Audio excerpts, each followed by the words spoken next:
Alright, what's up YouTube? It's been a while since I've made one of these videos, so bear with me if I'm a bit rusty. But what we're actually going to do today is build an AI chatbot specifically for service companies or any contracting business they might work with. This is one of those bots that can help with that. There's three main components to the actual bot.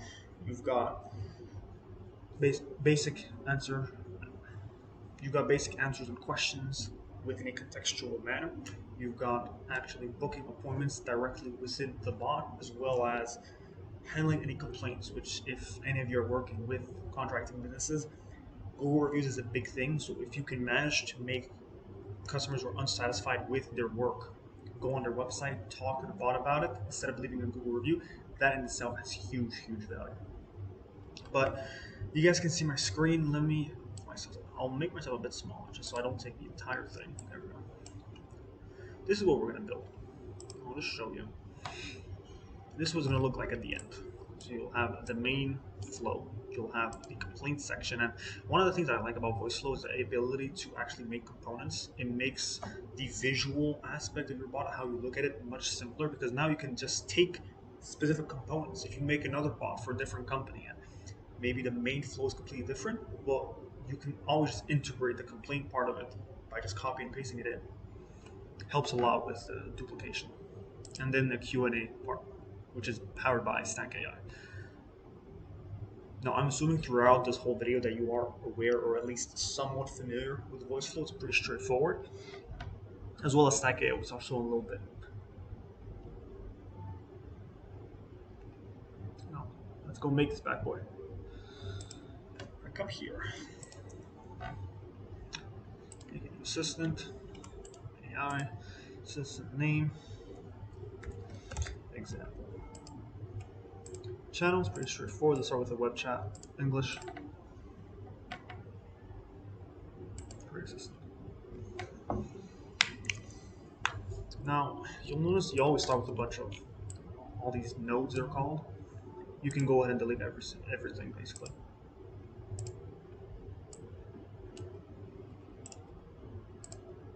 There we go. Now, I think just going back to mouse, unless you're on trackpad. First thing we want, I like to plan out how this is actually going to look on the before actually starting to go in detail by detail. So let's do that real quick. First of all, we're going to want some sort of thing that says hi. And one easy way to do this is just to name the actual blocks. We want to say hi. We then also wanted to ask a question about, or give the user a different option about what they want to do. So then you come here, a couple of buttons. Then you're also going to want to capture whatever answer they give back. It's being hard-headed. Now, once they do, they're going to want to. The main flow, this is booking appointments. That's where I sort of separate what is the first purpose of this bot. It's to generate more leads. So that was the main flow. Everything else is going to be secondary components. So assuming that they want to book an appointment, you would then add another little node. I want to call it.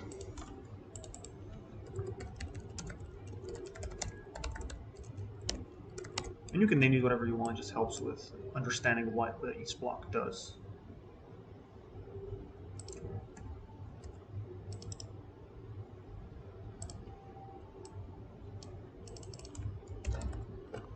Sorry, this will be, let's go address.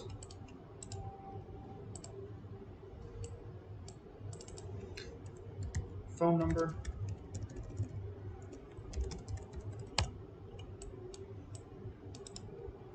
Finally, let's put as well the actual date that the customer wants us to come on.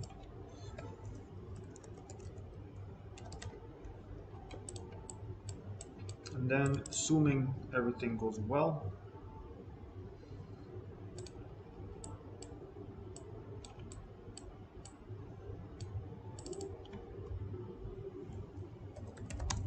this would be where you're actually going to send the Zapier integration, where you would also get an email, or your customer would get an email saying, hey, look, somebody's booked a brand new appointment. That's what this node is. And last but not least, we also want to confirm to the customer or to the end user, the ones who's actually talking to the bot, we want to confirm, hey, your appointment has been successfully booked. Because if it hasn't, if Zapier has an issue or if anything goes wrong, what you don't want to end up happening is that the customer thinks they booked an appointment when in reality nothing's happened and they are never aware. That's how you get negative reviews very, very, very quickly. So that's a very important step.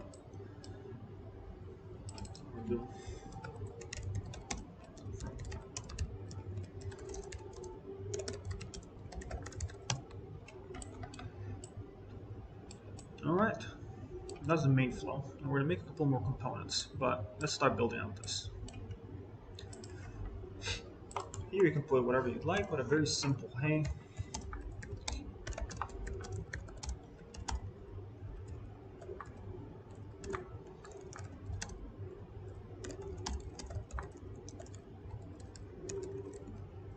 I cannot type. Now you can use this basically generate different versions. What this means in Webflow is that whenever a customer uses your bot, they'll see different variations in the same sentence, just to kind of keep things fresh.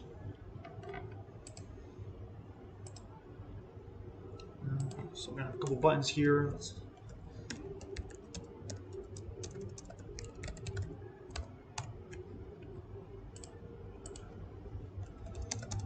ask a question, and last but not least, let's put say complaint. Actually, you know what? We'll probably actually you'd call it I've had an issue. Because that people, we don't want them to know, hey, look, we're just dealing with complaints. This is, we've got a problem, here's how we can fix it. And yeah, so now the actual appointment thing, start here. Let's say something along the lines of, this is where you'd have to actually talk to your customer and say, hey, look, well, what do you need from your end customer? In most cases, it's probably going to be around the same thing. That's name, number, phone, name, number, address, and email.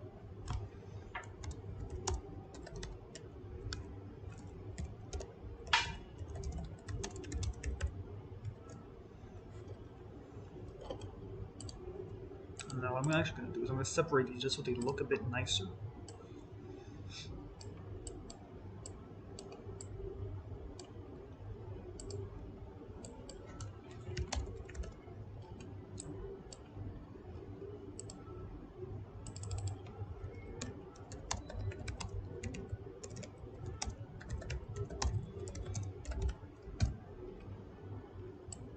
Now, after every single one of these, and I won't go through every single one because I don't think it is relevant, but after every single one of these nodes, you want to have a capture, basically card. And this, what all this tells us is, hey, look, listen for some piece of information. Now, there's very popular piece of information like name, number, address, and appointment date, for example. Those ones are quite popular in all sort of bots and AI chatbots specifically. So what Voiceflow does, what I think is actually really cool, is they'll understand what it is that you're looking for. And what you do in this case, you create a new entity and say, hey, look, well, this is the username, so username. And you say, hey, look, this, what I'm looking for name. Now what this is going to do is going to take the entire sentence. I mean, say, if you ask, hey, what's your name? Somebody says, my name is John. Well, you don't want to refer to the customer later down the road and say, hey, my name is John. Thanks for signing up. It's John. That's what you're looking for. So that's how entities are used. Now after that, after you actually captured it, go to address. Thank you.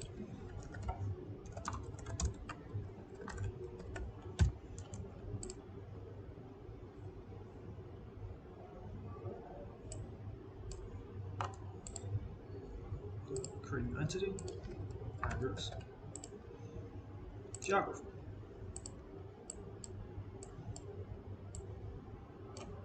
This is one of the reasons why I like Voiceflow so much. It's so user friendly that it's very hard to get these things wrong, and their support is fantastic as well.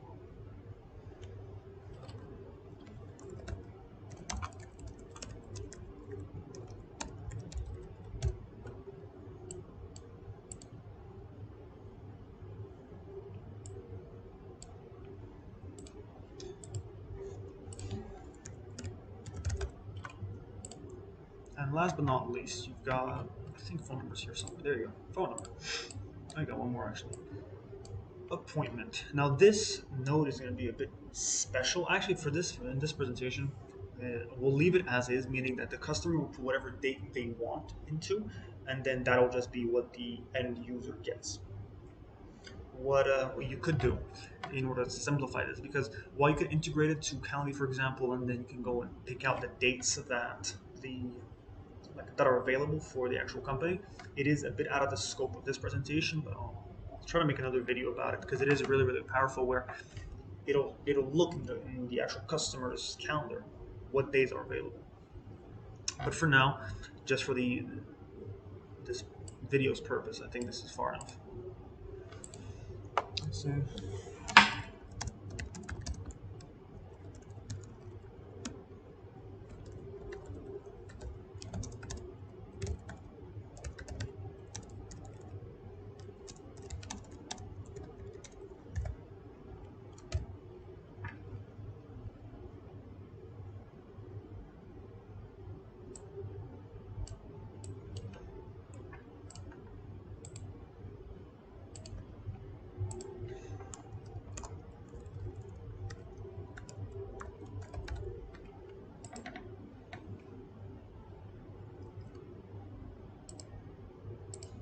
Date and time. So once that's all done, this is where things get a bit more interesting. Now, once they've submitted all that information, you would then go and send that over to Zapier. So now, what we're going to do is, okay, next step, Zapier. Now, what you're actually going to come down here, API.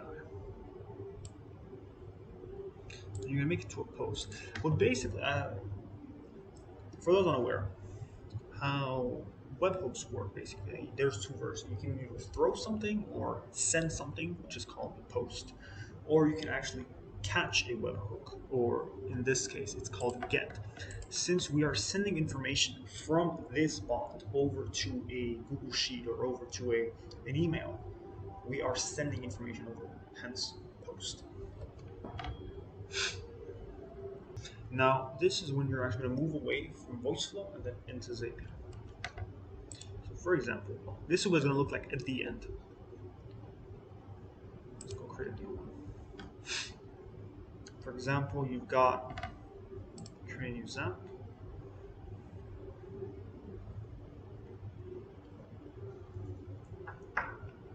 Trigger is going to be quite simple. It's going to be webhook. And now, if you remember from Voiceflow, the actual webhook was you were throwing it or posting. On Zapier's side, you're the one who's actually receiving information or catching it. Hence, you're catching the hook. Now, child key just means is there information that you want to leave out. If you only want to pick this information, you can ignore it for now.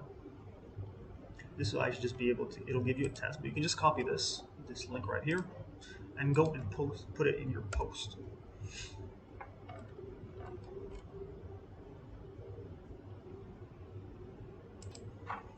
Now, I've realized I've made a mistake in the actual place where you put it. It's not in parameters. It is in body, where you go in and fill out all your information. So the key would have name, value, username. You've got the address, the phone, and the appointment time, so you put all of that in here.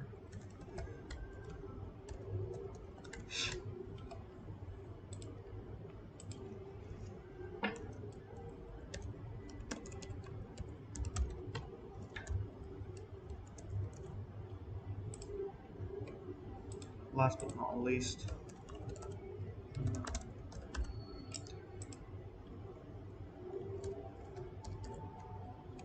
now a simple way of thinking about these variables, the key is basically what does Zapier identify as the data that you're saying.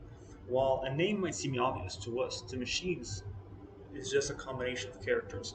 So we tell it, okay, look, whatever is listed under name, that is the user's name. Same for address, same for phone number, same for appointment date. It cannot distinguish between what is what. So if I tell it, hey, name, if the key name, and then you put in a number, as far as Zapier is concerned, okay, well, that's the name. It doesn't discriminate, or there's no back end I mean, there might be, Zapier, I think, is not advanced enough where they might realize that some of your information is incorrect, but that's the easiest way to think about it as far as the relationship between the keys and the actual variables. Now, one simple way to test whether or not you've done this correctly, go to send a request. Let's put 123 Main Street, phone number.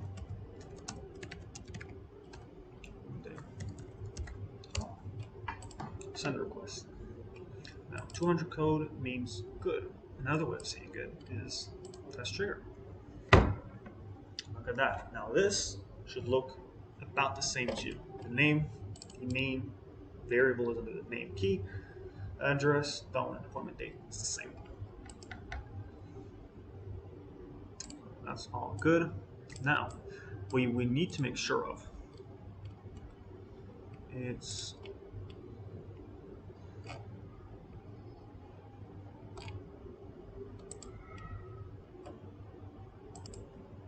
sorry for that weird cut, but I realized actually, let me show you how it was 2 seconds ago.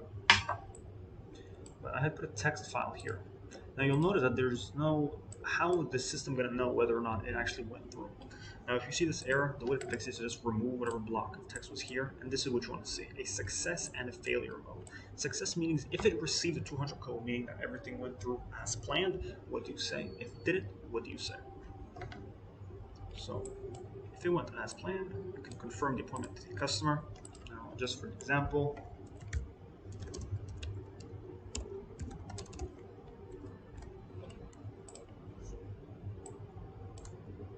a very simple way I'm actually managing this, saying that the system had an error and that the customer can always just call to book an appointment themselves.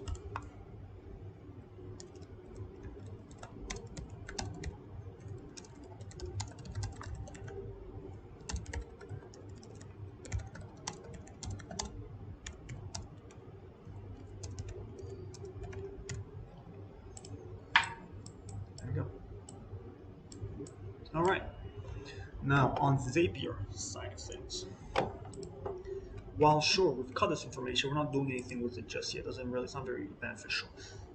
The two main things you probably want to do for the appointment side of things is notify the company or the whatever contractor you're working with, and as well as upload all this data into some sort of sheet that they can keep track of. While emails are nice, it is important to be able to keep track in very simple ways to do Google Sheets. So let's start with Google Sheets. And now you're going to tell, well, what do you want it to do? We want it, and let's make a Google Sheet as well.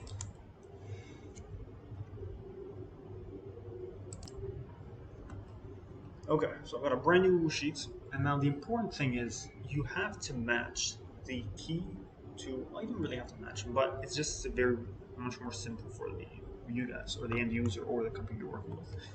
But we had 4 main variables. So you have the name, phone number, address, as well as appointment. Did we put in email address, phone number? Yeah, no, not even. No email address required. Yeah, I mean, you could always add in an email right here. But now they've got all these 4. That's pretty right now. We're going to call it, for example, sheet points. You're going to say, well, what do I want to do back in Zapier? What do you want to do with this actual bullshit? What do you want Zapier to do specifically? Most of the case, in this case, we need to create a new row. They're going to ask you, okay, well, in which account? You put your account, in which drive, in which spreadsheet. Now, it should be the first one that pops up. There you go. Very beautiful.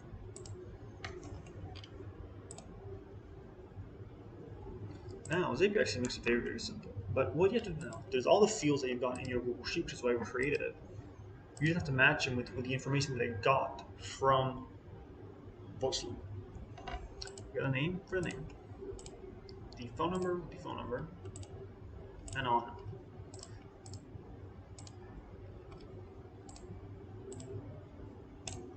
I was going to ask you to test this. If we did everything correctly, we're going to give just 1 second. Isn't that amazing? So you'd go ahead and publish this.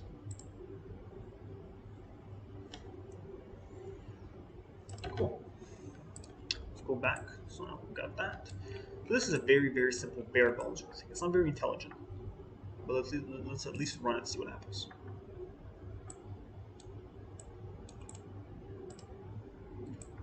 Connect that here. Now, if I run this, what's going to happen?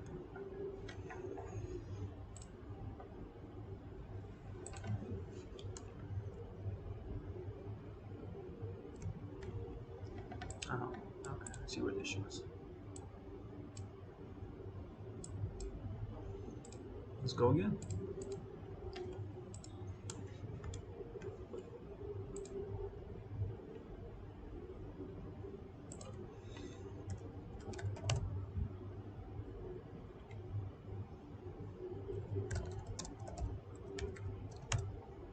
Now, I'll make it very clear as I'm going through this. This is meant for demonstration purposes, meaning that there is a lot of stuff that you would put into the bot in production that is not necessarily relevant right now. For things like the intro, it's very bare bones to say, hey, this is your AI assistant. You've got no idea who you're talking to, and there's so many things that can go on, but this is really just the basics, the foundation to have a functional bot, which is more important than a pre-bot.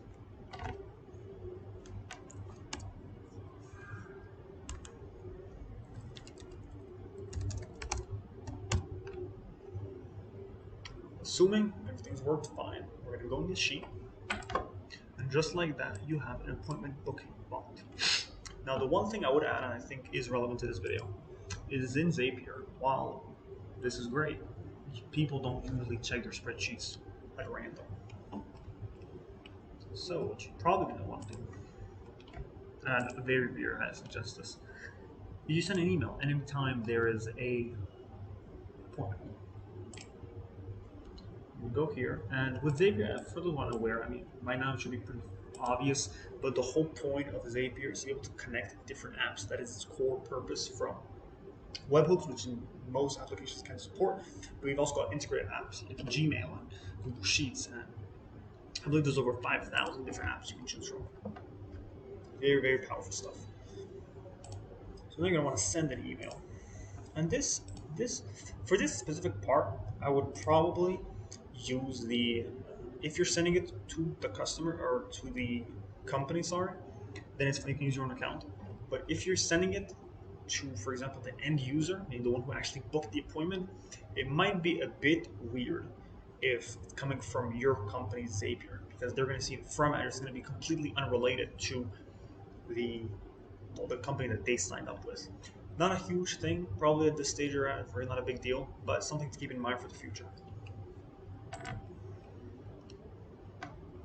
Now, what you're going to want to do is, actually I won't be able to do it in this video, but you would actually need to do, it's collect an email address if you want to send them an email. So the same way that, actually I'm sure I can go really quickly. This is the beauty of Voiceflow. You can come in. As you guys can see, this is live. And add a new, you need to duplicate this. Duplicate this, delete this, bring that here. Email. There.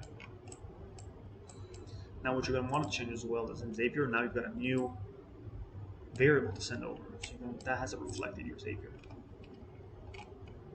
In your webhook, sorry.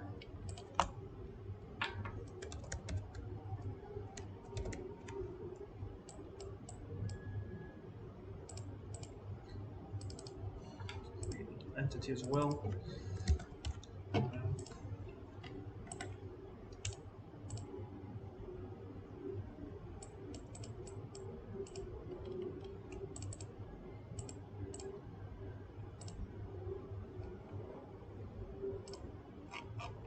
And let's see if this works. So request over.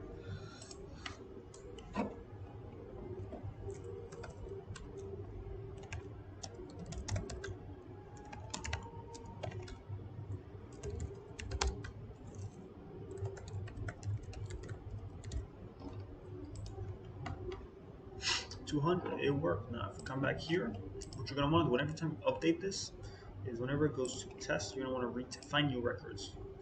because now you've got a new sort of query, but you've got a new string.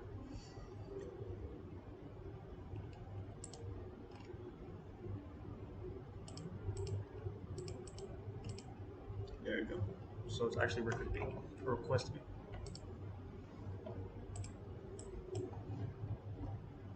So after all that,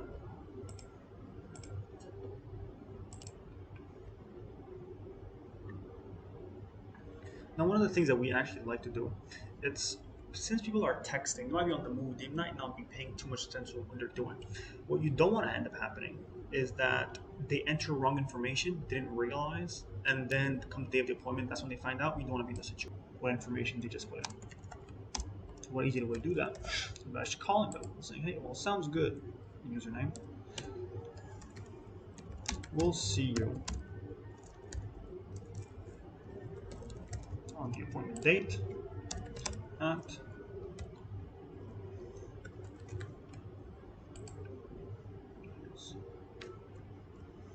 and now to sort of flow into the Q&A part of this, because basically the appointment side of it has been set. To flow into the Q&A aspect, this is where you would ask, is there anything else in the meantime that I can help with?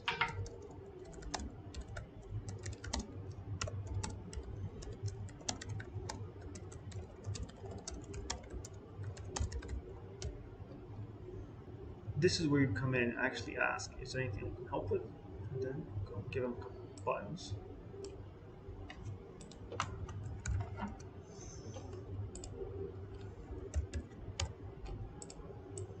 Now, if they say no, send them a quick little message saying,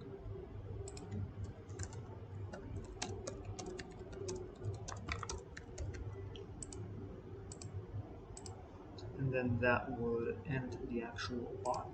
Or more interestingly, you just say yes. Here's where things get fun. If you're still around, big respect. What you're going to want to do now, we're going to create a new component. Now bear with me. We're going to call this component Q&A. Now whenever you create a new component, it's actually going to appear right there. Now let's delete this because it is not useful. And the Q&A component is where we start getting a bit more technical. We're start off simple by just asking them,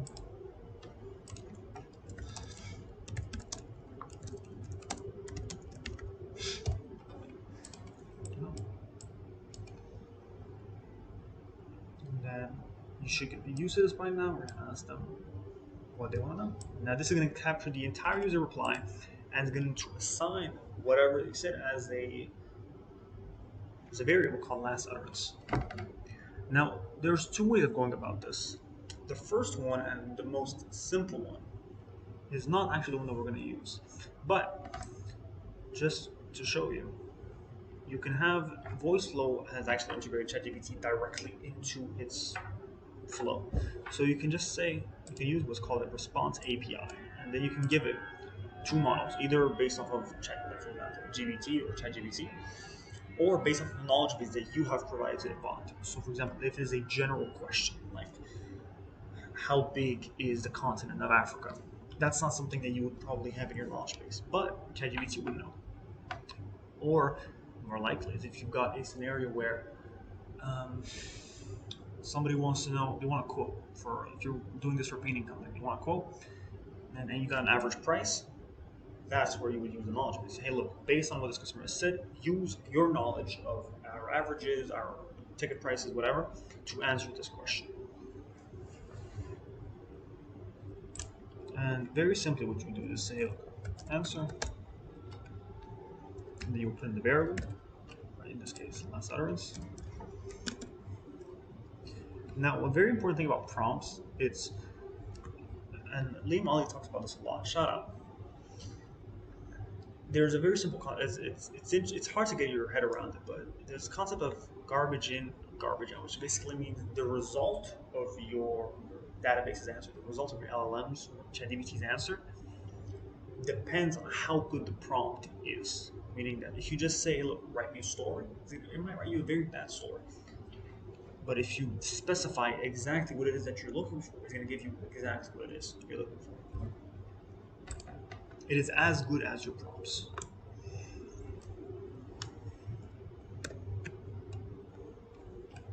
Now, since this was just GPT, you don't have to give it too much info. Alright, just to keep this video within a reasonable amount of time, I went ahead and built a Q&A. I'll go ahead and walk you through it. As I mentioned, what would you like to know? You capture the last reply. From there, you tell the knowledge base. I'll show you what that is right now. But in Voiceflow, simply put, you've got knowledge bases. Where is this robot going to get this information from? Because it is not connected to the internet. You've got a couple different options, actually. You can either use URLs, which is just, hey, look, for example, if you're johnspaintingcompany.com. Actually, let's go find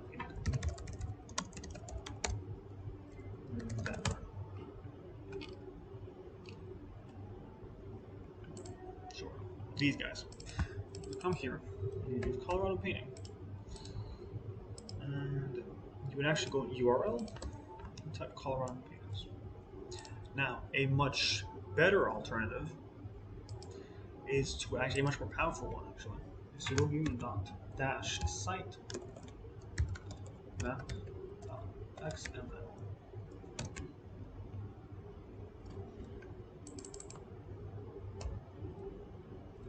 What this does is that instead of telling the bot, hey, look, go ahead and manually search every page, is they're going to give it a list of pages to be able to search. They're going to make your loading time much faster. Sorry. Then you come here, sitemap, just put the URL of the sitemap.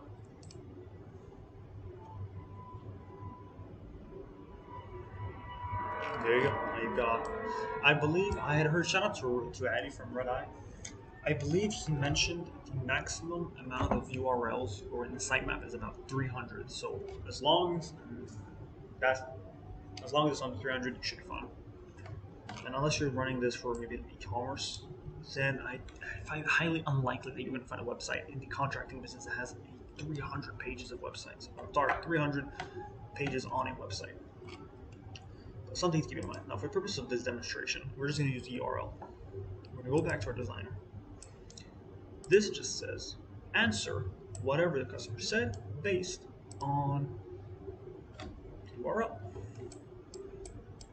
Now, where sort of the loop comes in is that you're like, well, look, you ask them any other questions. If they say yes, you connect this little thing.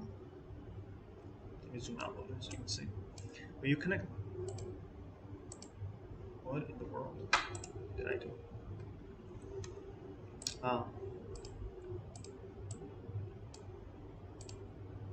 Connect it back to. If they have any questions, what would you like to know? Then let's test this out. Now, what you might want to do, depending, it doesn't even need training. Let's try it. Now, what I want people to be very aware of this.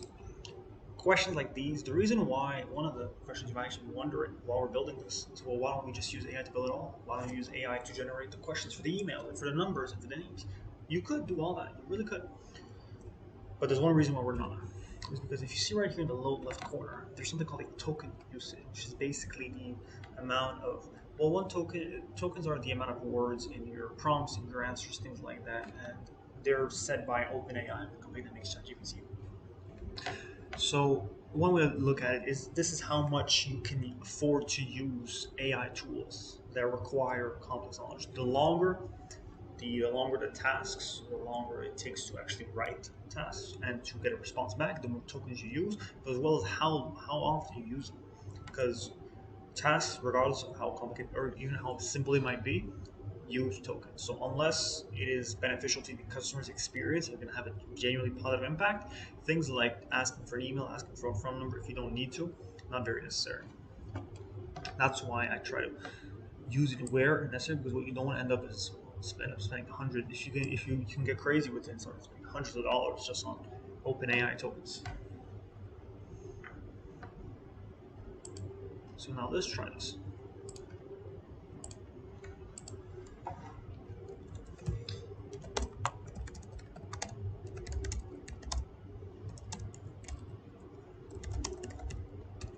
Let's use this.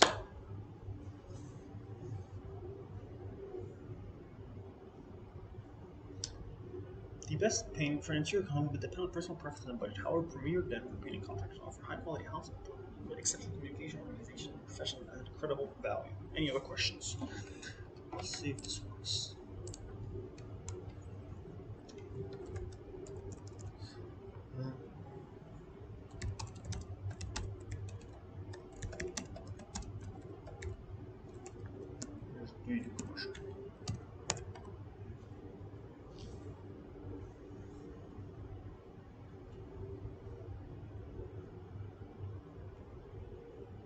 Now here's an interesting part. This is where AI or prompt engineering, as it's called, comes in. Because now this is a very, very basic prompt. But as you can see, when you get basic prompts, you get basic answers. Like it'd be kind of weird as a customer hearing the bot saying that you fixed it. Hey, look. Now you give it knowledge, you give it parameters around which to work around. The easiest one is you are a helpful assistant in the form of an AI-enabled chatbot.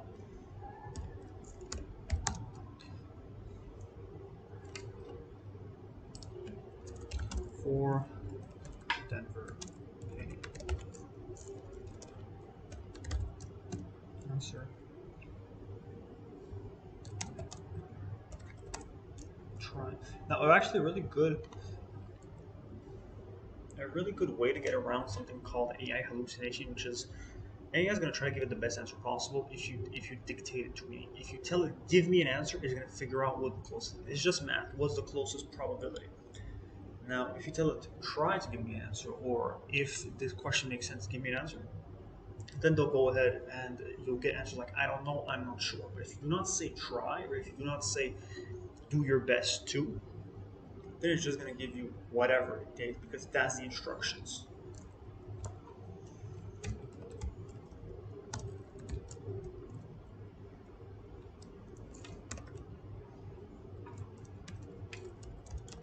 And you tell it, look, if you don't know the answer, it's all good. Just let me know.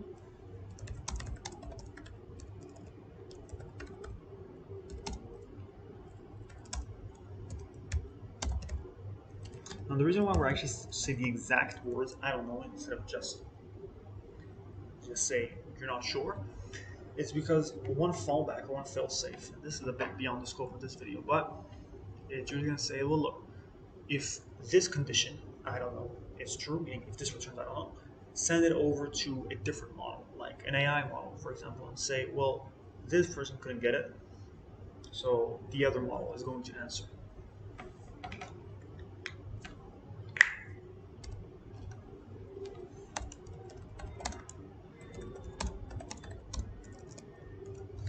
And last but not least,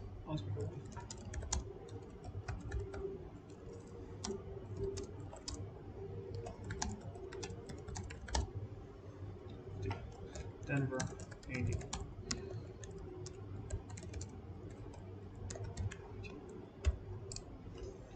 See how many did I use?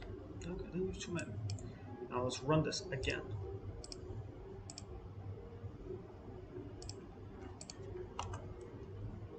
Let's ask a question like,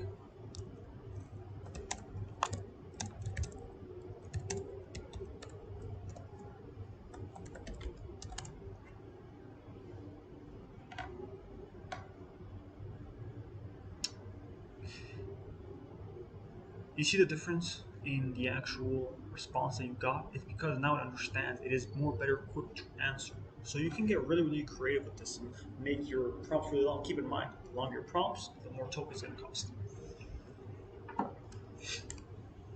And then it just keeps going on the loop.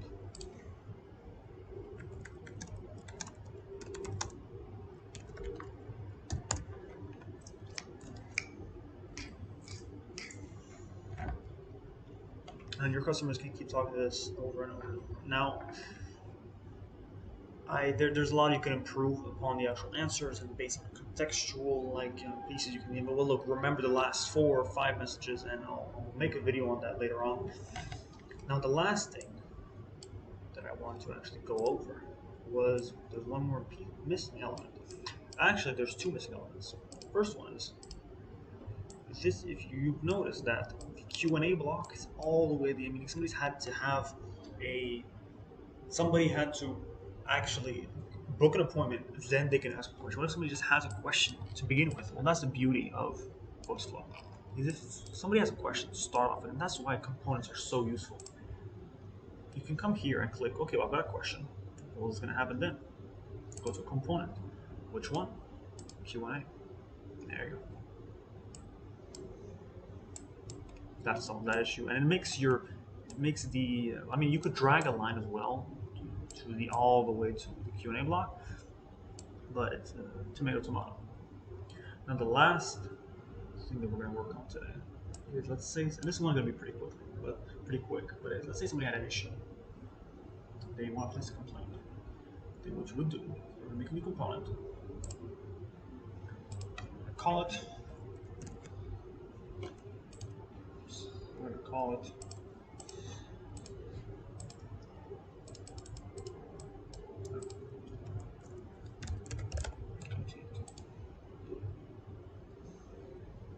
Go to complaint. Same thing. Give some text. Say, or sorry. That.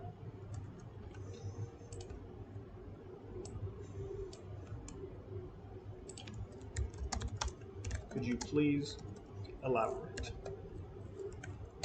Now, the whole point of this complaint thing is that, I mean, I mentioned it in the beginning, but if somebody has a negative issue, even exactly nothing to do with the contractor that you're working with, it is very vital.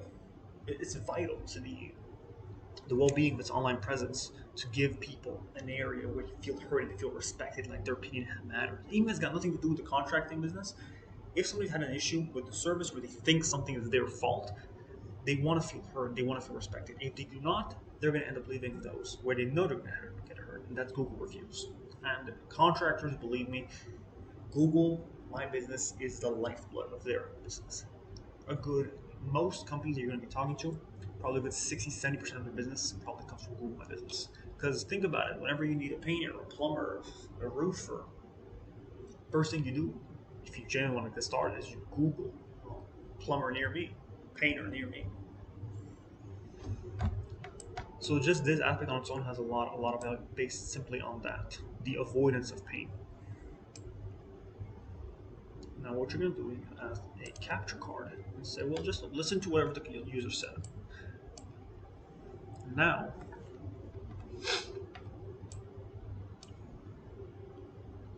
whatever they say, and you could use AI to do this as well, meaning you could get the AI to answer based on what they said, and I would actually suggest it for a lot of people. Let me give you an example. So you come here and you would say AI response, and you would say respond emphatically. I think that's how you write it. To last utterance, reassuring them that we'll do anything, we'll try our best to write.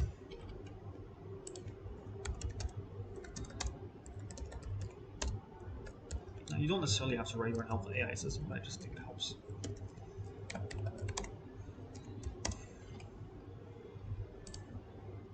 And then it would respond. And then what you're going to want to do right after that, and this is the important part of this is what your customers are going to want to see. Or if you are a roofer, or if you are a contractor yourself building this, you're going to want to act fast on this. So similar to when we did the Q&A or the appointment part of it, we're going to make another Zapier flow API. I'll sort of skip past this.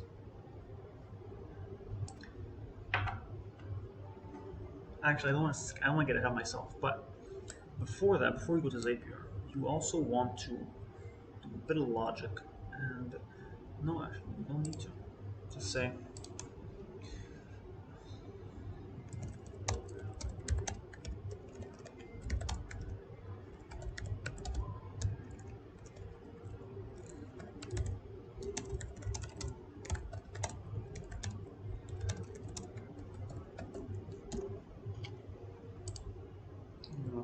here, capture card right here, capture the address.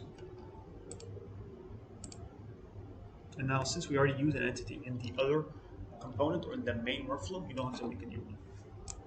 Once you've captured your address, that's when you're going to want to go and send one over to Zapier. Same as before, we are sending information over to Zapier. You use post. Then we're going to come back to Zapier. And I'll use the same one, which I'm not sure if it's going to be the same. It might be the same. We'll make it a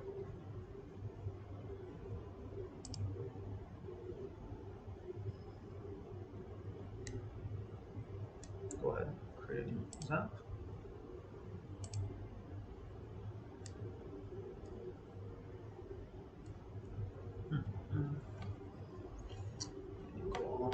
Webhook. And you can notice it's very similar because it is basically the same action. Catching the hook. Ignore that. Copy this. It goes right here. In body, there's two pieces of information you're going to leave. That's going to be issue. And that issue is going to be the not the last occurrence. So actually what you're going to want to do is put this right here. And you're going to want to use a bit of logic to set the value, and this actually is going to apply. Oh, yeah. So last utterance, and you're going to set that to a new variable. You're going to call, you can call whatever you want, but just for this example, you're going to call it issue. Then once that's done, then you go here. Can I just add something to this?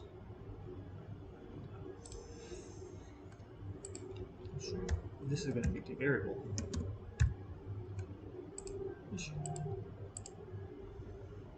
We're almost done. Been in this for almost an hour. The other thing is, well, the address where this happened. Same as before, here, address, send a request, just text it. Let's put leak and this is 5. Here. There you go. Continue selected record, and now what you would do is you would duplicate this. Make another sheet, and I'll show you this for example.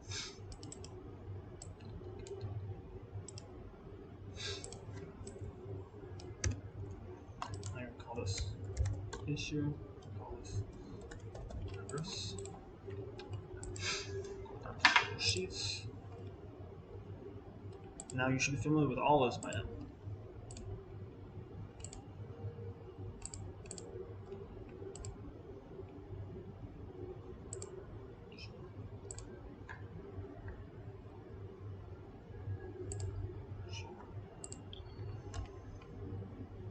Now, since we don't actually have these, if I go to refresh fields, it's changed. That's because I use the same sheet name, but it's just the columns have changed. So issue would be issue, and address would be address. Here, test action. There you go. And now we are basically done. If this has been successful, you can say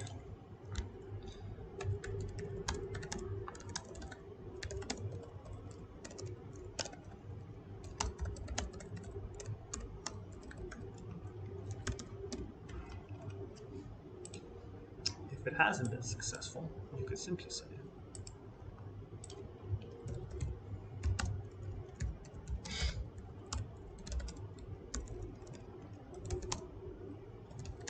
issues, so I'll make a joke out of it. Please call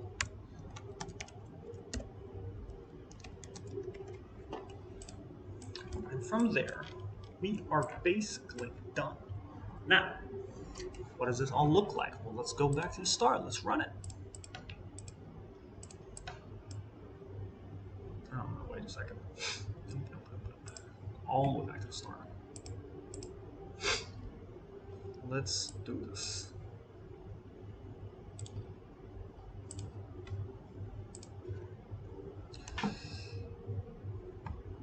Question. You can see see it's actually moving in the background in real time.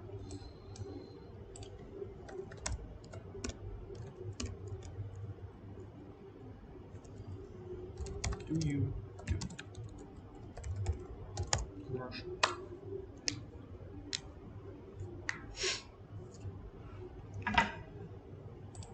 That is. You can go on and on and on. But yeah, although this is more of a foundational thing where you would it'd probably be a good idea to incorporate aspects of if somebody mid-conversation wants to book an appointment, that's something that we offer to our clients. But for the purposes of this video, I think this should at least give you a really good roadmap as far as how to use Voiceflow, how to use the different components. If you have any questions, feel free to reach out. I do appreciate you guys watching all the way through. And this was long, and like I said, I haven't done one of these videos in a long time, so bear with me.